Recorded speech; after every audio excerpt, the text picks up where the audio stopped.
Good morning students. मैं अमिताभ सिंह। आपको पिछली कड़ी में जो आपने पाश्चात्य दर्शन के बारे में अध्ययन किया है, प्लेटो के बारे में, रूसो के बारे में, उसी पाश्चात्य दर्शन के बारे में आज एक प्रसिद्ध नाम है जिसका नाम है जॉन डीवी। अगर मैं बात करूं कहीं कहीं का जॉन डीवी या जॉन डीवी, यदि जॉन डीवी के बारे में बात की जाए तो अमेरिका के प्रसिद्ध दार्शनिक व महान शिक्षा शास्त्री के नाम से विख्यात है।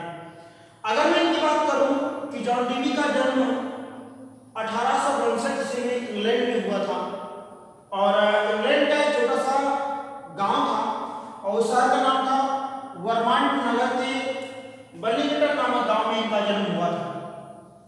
अगर मैं जॉन डीवी की जितनी भी तुलना करें उतनी कम है, क्योंकि इनके पिता एक दुकानदार थे, उनका नाम था आर्चबाल्ड डीवी। इनके पिता उसी गांव में यानी कि बर्लिंगटन गांव में एक दुकानदार थे और प्रारंभिक शिक्षा इनकी अपने ही गांव में बीती थी। अगर मैं बात करूं प्रारंभिक शिक्षा के बारे में, प्रारंभिक शिक्षा ये अपने गांव में प्रारंभ किए और जिसके बाद बहुत ही जल्दी 1879 ईस्वी में बीए कहां से किया इन्होंने? बीए, ठीक है, बर्लिंगटन नामक स्थान से किया यानी कि शहर से किया और जिसके बाद जॉन हॉपकिंस विश्वविद्यालय में पीएचडी की उपाधि प्राप्त की। यदि मैं इस महान शिक्षा शास्त्री के बारे में बात करूं तो इसने 1894 में शिकागो विश्वविद्यालय में दर्शन शास्त्र के अध्यक्ष बने थे। दर्शन शास्त्र की अगर मैं बात करूं, दर्शन शास्त्र के अध्यक्ष बने थे और 1894 में जब ये दर्शन शास्त्र के अध्यक्ष बने थे उससे पहले ही ये शिकागो विश्वविद्यालय में और जॉन हॉपकिंस विश्वविद्यालय में दर्शन शास्त्र के प्रोफेसर रह चुके हैं। जिसके बाद इन्होंने 1882 में ही इन्होंने अपनी, ठीक है, कविताएं, अपनी रचनाएं प्रारंभ कर दी थी। अगर मैं बात करूं इसी विश्वविद्यालय में रहते हुए इनके द्वारा यूनिवर्सिटी एलिमेंट्री, अगर मैं बात करूं इसी विश्वविद्यालय में रहते हुए यूनिवर्सिटी एलिमेंट्री स्कूल की स्थापना की। अब जैसे एक नाम होता है एलिमेंट्री और एक नाम जो है यूनिवर्सिटी। अब यूनिवर्सिटी तो उच्च शिक्षा की बात कर रहा है, एलिमेंट्री का हम बता जा रहे हैं, ठीक है, प्रारंभिक शिक्षा की बात कर रहे हैं।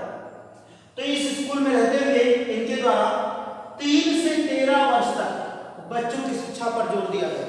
अगर मैं बात करूं जॉन शिकागो विश्वविद्यालय में जब ये दर्शन शास्त्र के प्रोफेसर थे, उसी विश्वविद्यालय में दर्शन शास्त्र के जब अध्यक्ष हुए तो इन्होंने, ठीक है, एलिमेंट्री स्कूल की स्थापना की। इस एलिमेंट्री स्कूल की स्थापना, जबकि इसके बाद 3 से लेकर 13 वर्ष के बच्चों की शिक्षा पर जोर दिया। जिसके बाद 1930 से लेकर 1932 तक इनके द्वारा कई संस्थाओं की स्थापना की गई और इस महान शिक्षा शास्त्री दार्शनिक का निधन 1952 में हो गया था। अगर मैं बताऊं इनके बारे में, इनकी रचनाएं जितनी आपको बताते हैं उतनी कम। अगर मैं बात करूं इनके द्वारा सबसे पहली रचना 1882 ईस्वी में प्रारंभ की गई थी। अगर मैं इनके बारे में बात करूं, इस महान शिक्षा शास्त्री के द्वारा 1882 ईस्वी में, ठीक है, अपनी रचनाएं प्रकाशित करना प्रारंभ कर दिया गया था और इसकी जो पहली रचना थी, अगर मैं, बड़ी अच्छी सी बात है, अगर मैं इसकी पहली रचना की बात करूं, जॉन डीवी के बारे में पहली रचना की बात करूं तो उस रचना का नाम था journal of speculative philosophy. Journal of speculative philosophy के बारे में पहला ग्रंथ प्रकाशित हुआ था। जिसके बाद इन रचनाओं के क्रम में पीछे मुड़के नहीं देखा। इसके बाद 1899 में दी स्कूल एंड सोसाइटी, 1902 में दी चाइल्ड एंड दी करिकुलम, 1910 में हाउ वी थिंक, इसके साथ साथ अन्य रचनाओं का इन्होंने प्रकाशन किया।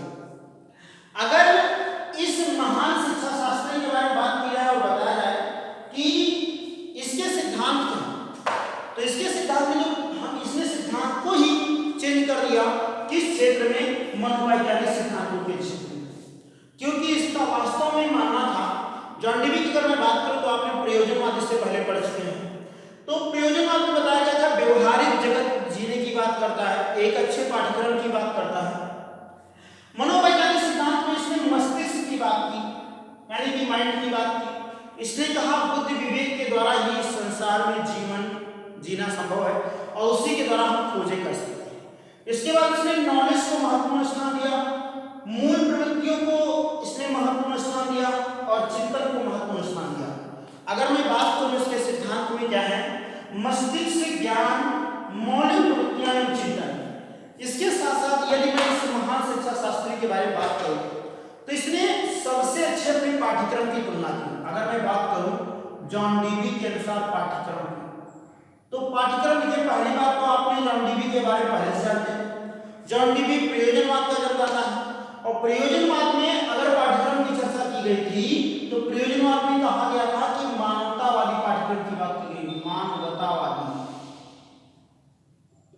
अगर मैं बात करूं मानवतावादी पाठ्यक्रम की बात की गई, अगर मानवतावादी पाठ्यक्रम क्या है तो ऐसा होता है इतिहास, भूगोल, नागरिक शास्त्र, विज्ञान, गणित, ठीक है, साहित्य, शिक्षा, नृत्य, कला, जीवन, खेल कूद, अन्य सारी क्रियाएं मानवतावादी पाठ्यक्रम की बात करती है।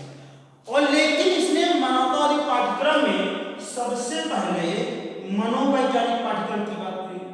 अगर इसने जो बात की, किसकी बात की, मनोवैज्ञानिक पाठ्यक्रम की बात की। और मनोवैज्ञानिक पाठ्यक्रम क्या होता है, मनोवैज्ञानिक पाठ्यक्रम अगर मैं बात करूं साइकोलॉजी करिकुलम की, अगर मैं बात करूं सिलेबस की बात करूं तो चाइल्ड सेंटर्ड की बात करता है। और चाइल्ड सेंटर्ड की अगर मैं बात करूं तो चाइल्ड सेंटर्ड क्या होता है, बालक की रुचियों के अनुसार की बात करता है। तो बालक की रुचियां क्या होती है, तो बालक की रुचि अभिरुचि या मानसिक योग्यताओं के अनुसार शिक्षण कार्य करने पर बल प्रदान करता है। सेकंड इसने अगर मैं बात करूं तो इसने सामाजिक अंगों की बात की, सामाजिक अंगों की बात की। अगर मैं सामाजिक अंगों के बारे में इसकी चर्चा करूं तो समस्त शिक्षा की प्रजाति सामाजिक चेतना की शक्ति में नहीं है।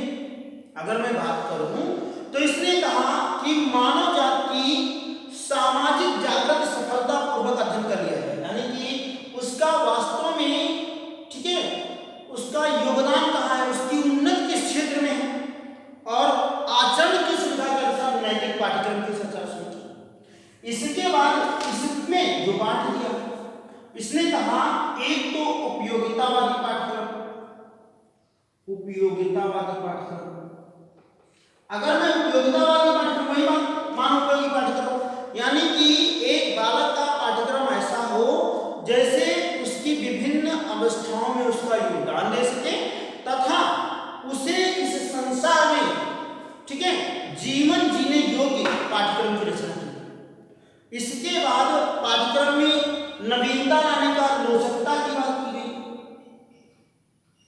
लोचकता की बात की गई। अब यहाँ जैसे लोचकता है जैसे आप डायनेमिक करिकुलम की बात की गई, यानी कि समय के अनुसार, ठीक है, वहां के रहन सहन के अनुसार, उस देश की वेशभूषा के अनुसार पाठ्यक्रम में बदलाव लाया जा सकता है। इसके साथ साथ यदि मैं पाठ्यक्रम के बारे में बात करूं तो पाठ्यक्रम में के साथ साथ इसने अनुशासन को बहुत ही महत्वपूर्ण स्थान प्रदान किया है। अगर मैं जॉन डीवी के बारे में बात करूं और जॉन डीवी ने जो अनुशासन की बात की उसको महत्वपूर्ण स्थान इसलिए दिया जाएगा क्योंकि इनका जो मानना था, ठीक है, जो जॉन डीवी का मानना था, जॉन डीवी ने यह कहा था कि जो अनुशासन हो, क्योंकि फलवादी शिक्षा योजना में वर्तमान की अगर मैं बात करूं, फलवादी शिक्षा योजना में शिक्षक का महत्वपूर्ण स्थान है। अगर मैं बात करूं फलवादी शिक्षा योजना में शिक्षक का महत्वपूर्ण स्थान है, तो शिक्षक का जो इसने अनुशासन की अगर मैं बात करूं तो अनुशासन ने वही बात कही। इसने कहा कि अनुशासन शिक्षक के उपरोक्त व्यवहार से अनुशासन बनाया जा सकता है, यानी कि वहां का एटमॉस्फेयर ऐसा होना चाहिए कि बच्चा स्वयं अनुशासित रहे। अगर मैं बात करूं तो जिसने विद्यालय में ऐसा वातावरण उत्पन्न किया जाना चाहिए कि बालक परस्पर सहयोग से, ठीक है, परस्पर सहयोग से अनुशासित रहे तथा सामाजिक नैतिक नियमों की बात करें। तो यहाँ पर अगर मैं बात करूं तो स्वयं अनुशासन के बारे में चर्चा करता है। किसकी बात करता है? स्वयं अनुशासन के बारे में, लेकिन किस रूप में? व्यवहार के रूप में। व्यवहार ऐसा होना चाहिए, ऐसा होना चाहिए।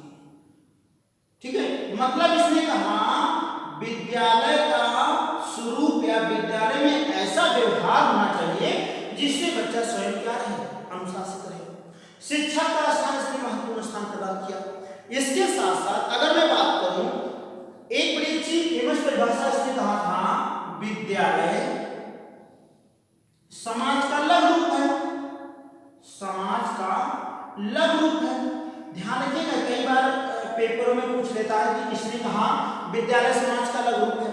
तो जॉन डीवी ने क्या कहा था, विद्यालय जो है समाज का लघु रूप है, क्योंकि बालक प्रारंभिक अवस्था में, ठीक है, सबसे ज्यादा जीवन कहाँ बिताता है, विद्यालय में बिताता है। तो इसने कहा था विद्यालय समाज का लघु रूप है, विद्यालय में बच्चे के द्वारा सबसे अच्छी तरीके से सीखा जा सकता है।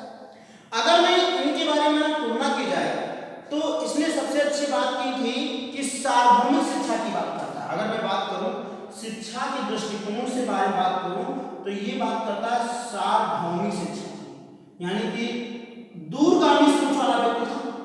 अगर मैं जॉन डीवी की बात करूं तो एक ऐसा व्यक्ति दूरगामी सोच वाला था। जॉन डीवी ने जो शिक्षण विधियों के बारे में बहुत अच्छी सी बात की, टीचिंग मेथड के बारे में से बात की। अगर मैं टीचिंग मेथड के बारे में बात करूं जॉन डीवी के अनुसार, तो प्रोजेक्ट विधि किलपेट्री की है जो इस जॉन डीवी की तरह सराहनीय मानी गई। इसके साथ साथ लर्निंग बाय डूइंग के द्वारा जॉन डीवी महत्वपूर्ण स्थान देता है। तो ये कुछ महत्वपूर्ण तथ्य हैं जॉन डीवी के बारे में जो आपके पेपर पैटर्न की वजह से बहुत ज़्यादा इंपॉर्टेंट है। आप बकायदा व्यवस्थित रूप में पढ़ाई करिए, और मैं उदय प्रताप सिंह आपको ये पहले से विश्वास दिलाता हूँ, क्योंकि आपके दर्शन और मनोविज्ञान में ऐसा कोई भी टॉपिक नहीं होगा जो आपके पेपर पैटर्न से टेट सीटेट शिक्षक भर्ती या डीएलएड बीटीसी या बीएड या एमएड में कोई भी ऐसा पाठ्यक्रम नहीं होगा जो आपका छूट जाए। मतलब शून्य से लेकर शिक्षा तक मैं कोशिश करूंगा कि दर्शन और मनोविज्ञान के प्रत्येक स्तर का मैं आपको अध्ययन कराऊं। आज के लिए धन्यवाद।